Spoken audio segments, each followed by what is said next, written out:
Hello everybody. Well, it's almost the end of October and the apple crop is in. So this is actually a video that I promised to do last year, but I wasn't able to do because of technical difficulties. Caramel apples. Alright, you gotta get some apples. I like to use Granny Smith's because of the tartness. It kind of contrasts nicely with the sweetness of the caramel. You can use any type you want. This is just a personal preference for me. How many apples you need depends on the size. Now this is one of those schoolboys sized ones. You need about 8 or 9 of these. If you're going to use the really small ones in the 3-pound bag, you'll need about 12 or 13 of them. And the big ones, the really big ones, well, I'm sorry, I don't know the answer to that because, well, let's face it, can you eat one of those if it's coated in caramel and, well, come out without getting sick? I can't. Okay, so let's get started. First of all, get some popsicle sticks, and you gotta put them into the apple, like this. Just drive it in there. And another thing too, if you're gonna be making this for some event, probably best to do it the day before the event or 2 days before the event, because the storage life of an apple, it is somewhat shortened when you have a steak driven through it. Anyway, I've done most of these before we started for time's sake, so let's just finish these. And of course, I'll have to show you how to make caramel. And this is kind of a funny story, but people were asking me, hey, how do you get the caramel to stick on to the apple so well? Whenever I do this, it kind of seeps right off. Well, 2 things. Most store-bought apples have a coating of wax on them, which makes it nice and shiny. But unfortunately, it makes it nice and slippery. And another thing, I make my own caramels, so the store-bought stuff, it doesn't stick as well as the homemade stuff. So, to make the homemade stuff, you only need actually 5 ingredients. First, you need butter, 1½ sticks, and a can of sweetened condensed milk. There's only one size, but in case there's more than one size where you live, it's 14 ounces. 1 pound of brown sugar. That's a 1 pound box, but since I buy the big bag at Costco, I have to measure it out. And if you measure it out, it's 2 1/4 cups. Next ingredient, corn syrup. Now I know corn syrup has, well, it's had some bad press, and deservedly so, but it's not all that bad. See, there's a secret. I'll tell you the secret. Okay, no police around here. Alright, here's the secret to eating corn syrup and not getting fat. Don't eat too much of it. Moderation is the key. Okay. Last thing, 1 teaspoon of vanilla. Let's get started. First of all, you put the butter into a saucepan. You add the brown sugar. You add the corn syrup, and you add this, the sweetened condensed milk. Here, let me just fast forward a little bit here. It's in. And let me do the talking now because I'm not going to have much time to talk later when this is all bubbling over. Well, what you do, just put it over medium heat and just stir it until the butter melts. Then you put it on high heat. And then just stir it like crazy. This has to be stirred like crazy. Otherwise, it's gonna burn, and you don't want that. And once it boils, you put in the candy thermometer. I use the multi-purpose one, but just put it in, and you want to bring it up to 245 degrees Fahrenheit. Gotta keep stirring.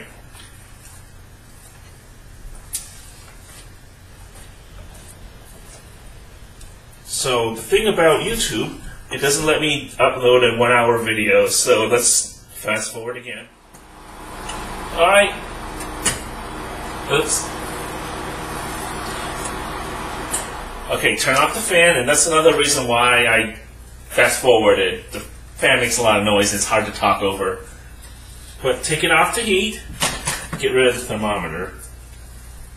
Don't need it anymore at this point.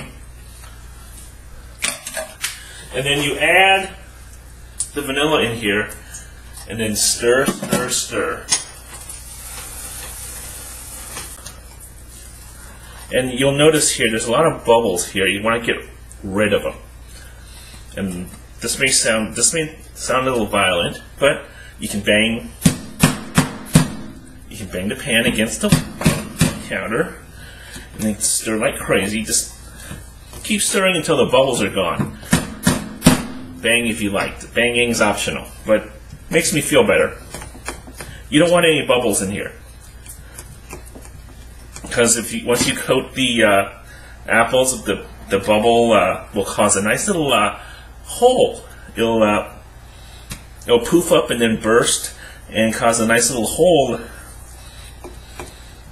Apple's still edible, it just looks ugly.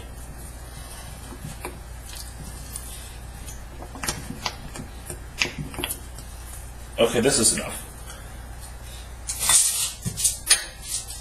Get a foiled pan and get some cooking spray. Just coat it and set it aside. Here's what you do. Got the apples, and you dip them in. Make sure you turn it around a bit so it's all coated. Take it out.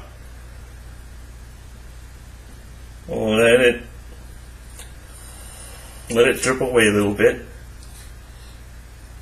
and then put it on your greased pan, and just do it with all the apples. I'm going to film myself doing this, but I'll probably fast forward this also. Alright, there we go. 9 apples, and I still have a little caramel here left over. I'll show you something. This is what I normally do with it. Well, normally I use a 13 by 9 pan, but I only have a little bit left, so I'm just going to use a little one here. Just foil a pan, grease it, and pour the caramel in. And I'll show you what to do with this after this all cools. So I'll see you next morning. Well, see you tomorrow morning. Hey, we're back, and oh wait, first, this is that bubble thing I was talking to you about. See, nice little bubble. Here, nice little bubble here. Kind of ugly, but well, it's still edible. I guess I'll eat this one. But wrapping these things up, the easiest way I found to wrap them is to just use some cling wrap and get a sheet of it, and grab an apple, wrap it up this way. Now, I'm not very artsy in that manner, so you can do the ribbon thing. You can probably find some other more creative ways to wrap these, and I definitely like to hear about them. But that's how I do them, and they usually don't last very long.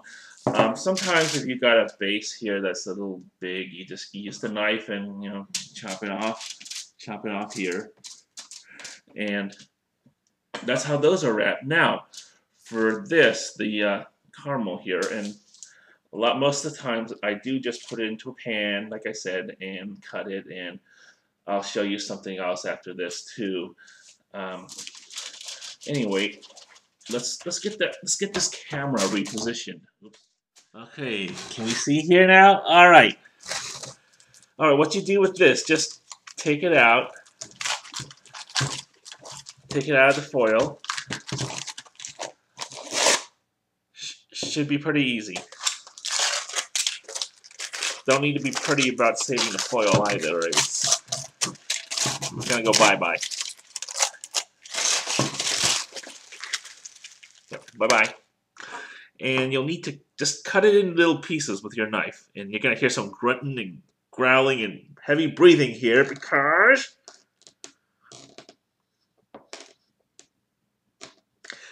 well, and you want to cut like this too. Use the whole knife. Don't just do this. That's going to break the handle off. Because this does get a little, well, a little tough sometimes.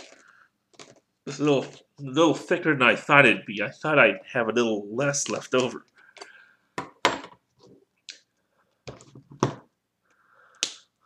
All right. And you just want to make it into little pieces. Here, I'll stand up. Get a little more leverage. Oh, yeah, this is better. All right. Ooh, it's kind of cold in here. I like to keep it a little on the cold side. So if you want to, actually a few degrees does make quite a difference. And just heat it, just turn the heat up. Turn it up to 70, 75, just for a little bit. Okay. Now that we got them small, they're easier to cut. Oops. I spoke too soon. But yeah, I like it cold. I'm just a reptile. Well, I don't know a reptile, but what do you call it? But I'm one of those. And again, just wrap it in little pieces. Just wrap it in the saran wrap. I usually just put a bunch of them on here, wrap it, and then cut it. Cut it. I don't have my scissors. Oh well.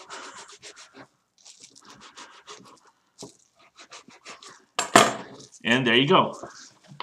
Okay, up. And another thing I gotta warn you about, saran wrap's probably the best thing to wrap these in. I've tried wax paper, and it's stuck to the wax paper, and I couldn't get it off. So just use plastic wrap. All right, here's the other thing I want to show you. All right, meet my refrigerator. Caramels, they stay good about 2 weeks at room temperature. I usually store them in the fridge. I usually make large batches, and I'll show you. I usually just keep them in the fridge. They're good for 6 months, 8 months. Here's the crisper. Here are the carrots, and this thing's all full of caramel. All right, that's all for now. See you next time. Bye.